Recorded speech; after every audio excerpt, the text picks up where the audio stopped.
Movie start होती है तो वेस्ट वर्जीनिया के एक टाउन फेयर लेक को दिखाया जाता है, जहाँ पर हेलोवीन के दिन लोग mountain man music festival celebrate कर रहे होते हैं। इस न्यूज को कवर कर रही थी एक न्यूज रिपोर्टर कैलिन, और इस फेस्टिवल में लोग क्रीपी और स्ट्रेंज हिलबिलीज बनकर घूम रहे होते हैं। न्यूज कवर कर लेने के बाद कैलिन ब्रेक लेकर जॉगिंग पर चली जाती है, और जॉगिंग करते करते उसे पता नहीं चलता कि वो जंगल में चली गई है, और तभी उसके सामने सॉटूथ आ जाता है। उसे देखकर वो हंसने लग जाती है, क्योंकि उस फेस्टिवल की वजह से हर कोई उसी गेटअप में फिर रहा था। लेकिन वो इस पर ज्यादा ध्यान नहीं देती, उसे इग्नोर करके आगे बढ़ जाती है। कुछ दूर जाने के बाद उसे वन आई मिलता है, और उसे भी वो ब्लैक कॉस्ट्यूम कहकर आगे बढ़ जाती है, और अब उसके सामने आ जाता है थ्री फिंगर। और जाहिर है थ्री फिंगर सबसे ज्यादा खतरनाक है, तो इस वजह से वो उसे आगे बढ़ना ही नहीं देता। कैलिन फिंगर उसे दिखाती है, वो उसे काट देता है। कैलिन किसी तरह अपनी जान बचाकर वहाँ से भागती है, और तभी उसके सामने एक आदमी आ जाता है जो कि उसकी हेल्प करता है, और वो आदमी कोई और नहीं बल्कि मेनार्ड था। वो उसकी हेल्प करने का ड्रामा क्रिएट करके खुद ही उसे मार देता है। और यहाँ पर हमें पता चलता है कि वो तीनों भाई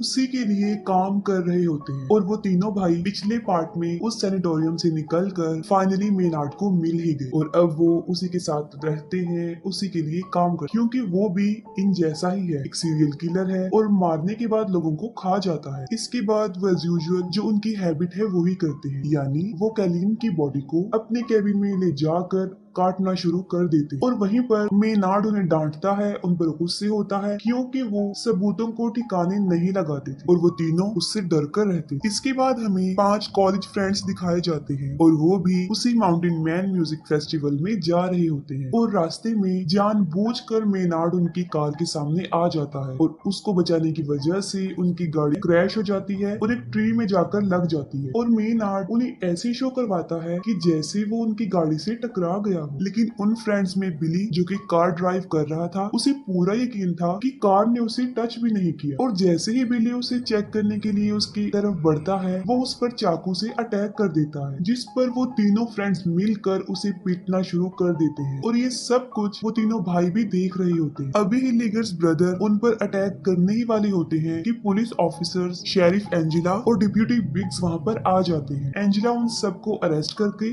अपने साथ ले जाती है, और डेप्यूटी बिग्स को टो ट्रक आने तक वहीं रुकने का कहती है, और उन लोगों के जाते ही वो तीनों डेप्यूटी पर अटैक कर देते हैं और उसे जान से मार डालते हैं। और दूसरी तरफ बिली, जो सारा ब्लेम खुद पर रखकर अपने दोस्तों को आजाद करवा देता है। फिर वो सारे दोस्त एक होटल में रूम ले लेते हैं, और इन्वेस्टिगेशन के दौरान एंजेला को ये पता चलता है कि मेनार्ड एक वांटेड क्रिमिनल है, जिस पर वो हाईएस्ट अथॉरिटी को इन्फॉर्म कर देती है, जिस पर वो लोग सुबह वहाँ आकर उसे ले जाने का कहते हैं, जिस पर मेनार्ड उसे कहता है कि वो सुबह तक जिंदा बचेगी ही नहीं। टाउन के सब लोग उस फेस्टिवल में जा चुके थे, और पूरा टाउन खाली हो चुका था, क्योंकि वो फेस्टिवल टाउन के बाहर हो रहा था। वो तीनों भाई अपने ट्रक की मदद से फोन टावर को ही गिरा देते हैं, और ऐसा होते ही सबके मोबाइल के सिग्नल्स चले जाते हैं। इसके बाद वो लोग पावर प्लांट में जाते हैं, और वहाँ पर पावर कट करने की कोशिश करते हैं। सिक्योरिटी गार्ड उन्हें देख लेता है, और वो उसे ही बिजली की तारों में फंसाकर बुरी तरह मार डालते हैं, जिससे कि उनका मोटिव पूरा हो जाता है, यानी पावर भी कट जाती है। एंजेला बाकी पुलिस ऑफिसर से कांटेक्ट करने की कोशिश करती है, लेकिन सब फेस्टिवल में बिजी थे। बिली की फ्रेंड क्रूज उसे खाना देने के लिए निकलती है, लेकिन थ्री फिंगर बुरी तरह उसके पीछे पड़ जाता। वो अपनी जान बचाकर वहाँ से भागने की बहुत कोशिश करती है, लेकिन आखिर में थ्री फिंगर उसे पकड़ के मार डालता है। और दूसरी तरफ उन फ्रेंड्स में जूलियन जा रहा होता है, और वो भी निकल पड़ता है। रास्ते में थ्री फिंगर क्रूज को काट रहा होता है, लेकिन जूलियन की नजर उस पर नहीं पड़ती, और वो बिल्कुल सीधा निकल जाता है। जूलियन पुलिस स्टेशन पहुंच जाता है, और वहाँ पर बिली उससे क्रूज के बारे में ही पूछता है, जिस पर जूलियन बताता है कि वो तो उसके यहाँ पर आने से पहले ही निकल चुकी थी।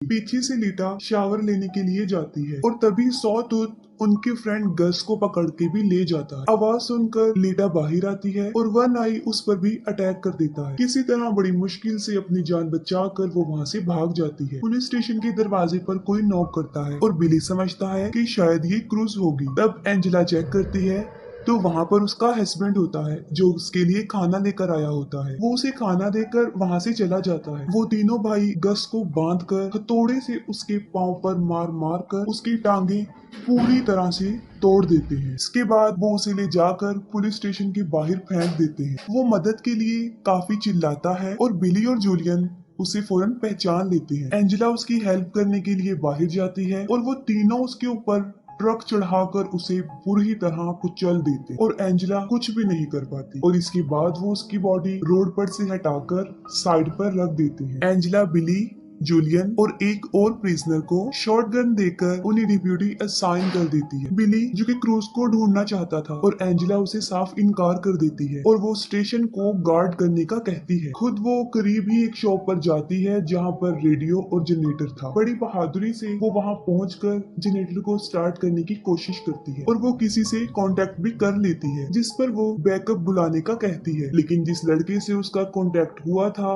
वो सोचता है कि शायद ये कोई हेलोवीन प्रैंक है और वो उसे इतना सीरियस नहीं लेता। और इतनी ही देर में लीटा भी पुलिस स्टेशन पहुंच जाती है और दरवाजे को नॉक करती है। वो प्रिजनर बगैर कुछ सोचे समझे गोली चला देता है और गोली की आवाज सुनकर एंजेला चेक करने जाती है और यहाँ पर गुड लक ये होता है कि लीटा को कोई भी चोट नहीं पहुंचती। और फिर बिली उससे क्रूज के बारे में पूछता है लेकिन वो भी क्रूज के बारे में कुछ नहीं जानती थी। और फिर बिली जूलियन के साथ क्रूज को ढूंढने जाता है और कुछ दूर चलने के बाद उन्हें क्रूज की बॉडी सड़क के बिल्कुल बीच में पड़ी हुई मिलती है। उसे मरा हुआ देखकर बिली अपने होश खो बैठता है और तभी वहाँ पर थ्री फिंगर भी आ जाता है। वो दोनों उसके पीछे भागने लग जाते हैं और उसके ट्रैप में फंस जाते हैं और पकड़े जाते हैं। और जब बिली को होश आता है तो वो देखता है कि वो फुटबॉल फील्ड में दबा हुआ है, उसका सिर्फ सर ही बाहर था और उसके पास ही जूलियन भी जमीन पर लेटा हुआ था और उसका पाँव जंजीरों से बांधा गया था। अभी वो दोनों वहाँ से भागने का सोच ही रहे होते हैं कि थ्री फिंगर सामने से स्नो ब्लोअर लेकर उनकी तरफ बढ़ रहा होता है। बिली ये देखकर फौरन समझ जाता है कि उसकी डेथ कैसे होने वाली है, लेकिन थ्री फिंगर उसे सामने से नहीं मारता बल्कि वो स्नो ब्लोअर को पीछे की तरफ से लाकर उसका सर काट देता है। बिली को मारने के बाद वो जूलियन की तरफ बढ़ता है। जूलियन जो कि बंधा हुआ था और वो भी भाग नहीं सकता था और देखते ही देखते थ्री फिंगर उसे भी मार देता है। काफी टाइम गुजर जाने के बाद भी जब बिली और जूलियन वापस नहीं आते तब एंजेला उस प्रिजनर मॉस को फेस्टिवल में जाकर मदद लाने के लिए कहती है। एंजेला उसे अपनी कार में बिठा देती है और वो वहाँ से चल पड़ता है। वो मेन रोड तक पहुँच जाता है लेकिन जल्दी जल्दी में और टेंशन की वजह से सामने लगी हुई बार वायर उसे नजर नहीं आती और उसकी कार क्रैश हो जाती है, जिस पर तीनों भाई उसे पकड़कर पुलिस स्टेशन के पास ही एक शॉप में ले आते हैं और वहाँ पर वो उसे एक ड्रम में बंद करके नीचे से आग लगा देते हैं। एंजेला को मॉस के चीखने की आवाजें आती हैं और वो उसे बचाने जाती है, लेकिन जैसे ही वो उस दुकान तक पहुंचती है वहाँ पर एक बहुत बड़ा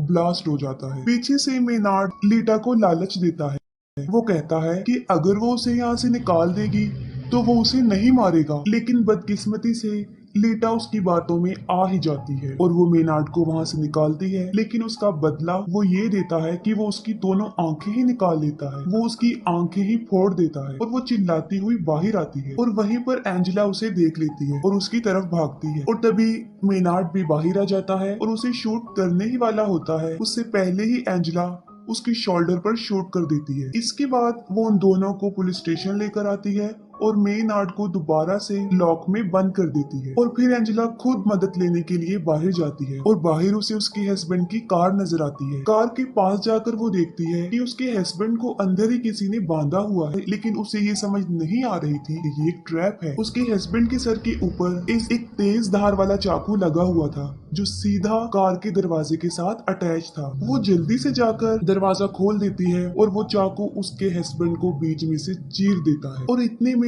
थ्री फिंगर पीछे से ट्रक लेकर आ जाता है और सीधा लाकर कार में मारता है। एंजेला बड़ी मुश्किल से अपनी जान तो बचा लेती है, लेकिन फौरन थ्री फिंगर बाहर निकलता है और उसे इतना मारता है कि उसे मार मार कर बेहोश कर देता है। दूसरी तरफ मेनार्ड पूरी लाइफ के लिए लीटा को टॉर्चर करने की धमकी दे रहा होता है। उसकी बातें सुनकर लीटा काफी डर जाती है और वहाँ से निकल जाती है। जब एंजेला को होश आता है तो वो देखती है कि वो पुलिस स्टेशन में बंधी हुई है और वो तीनों भाई वहाँ पर पेट्रोल छिड़क रहे होते हैं। मेनार्ड एंजेला को कहता है कि उसके पास मरने के लिए दो चॉइस हैं। एक ये कि या तो वो जल के मर सकती है और या फिर उसके फेस से एक शॉटगन अटैच्ड है जिसका ट्रिगर उसके पाँव में है और जैसे ही वो अपनी एड़ियां जमीन पर रखेगी उसका सर उड़ जाएगा। वो उसे एक दर्दनाक और एक आसान मौत चूज करने का कहता है। ये कहकर वो पूरे पुलिस स्टेशन में आग लगाकर वहाँ से चला जाता है और जैसे ही बाहर आकर वो ट्रक में बैठता है तब अंदर से उसे शॉटगन की आवाज आती है और वो समझ जाता है कि एंजेला ने दूसरे तरीके से मरने को चुना। लीटा चलते चलते एक रोड तक पहुंच जाती है और तभी उसे एक गाड़ी की आवाज आती है और वो उससे हेल्प मांगती है, लेकिन बदकिस्मती ये होती है कि वो मेनार्ड का ही ट्रक था। थ्री फिंगर नीचे उतरता है और वो लीटा को गाड़ी में धकेल देता है और अंदर मेनार्ड लीटा को वेलकम कहता है और वो सब उसे अपने साथ ले जाते हैं और यहीं पर मूवी एंड हो जाती है। अगर आपको मूवी की एक्सप्लेनेशन अच्छी लगी हो तो काइंडली कमेंट सेक्शन में जरूर बताइएगा। Thank you.